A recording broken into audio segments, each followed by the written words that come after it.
তাড়াতাড়ি করে কাজটা ভেঙে গয়নাটা নিয়ে পালাই। হ্যালো অল পুলিশ, তাড়াতাড়ি করে সবাই বেরিয়ে পড়ো, আমাদেরকে গয়না চোরটাকে ধরতেই হবে। আমার জন্য তুমি কেন যাবে? চিন্তা করো না, আমি খুব তাড়াতাড়ি ফিরে আসবো। এটা তাড়াতাড়ি বস, গাড়িতে গয়না চুরি করা, তাই না? আমার জন্য আমার স্বামীকে ধরে নিয়ে গেল পুলিশ। গহনা চোরকে 6 মাসের জেল দেওয়া হলো। 6 মাসের জেল? আমার স্বামী তো থানায়, আমি তো একদম একা হয়ে গেলাম। হেই, এইদিকে দেখো, আমার কাছে তো অনেক টাকা, চলো আমার সাথে। আচ্ছা ঠিক আছে, চলো তবে। আমাদের জেলের নতুন আসামি, ধরো এটাকে, সবাই মিলে পিটাও। জেলে তো আমার খুব কষ্ট হচ্ছে।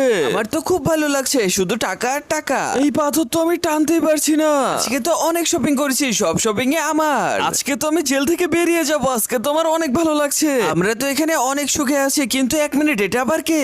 আরে কি দেখছি আমি, আমার বউ, এটা কার সাথে? তোমার বউ কারোর সাথে না, তোমার বউ তো তোমার সাথে। এই দেখো, তোমার একটা ছোট্ট বাবা হয়েছে। ওরা তো সুখেই রবে, কিন্তু আমার কি হবে? বন্ধুরা, আমি 2 দিন ধরে খাবার না খেয়ে আছি। প্লিজ তোমরা সবাই ভিডিওতে লাইক দিয়ে চ্যানেলটি সাবস্ক্রাইব করে দাও, যাতে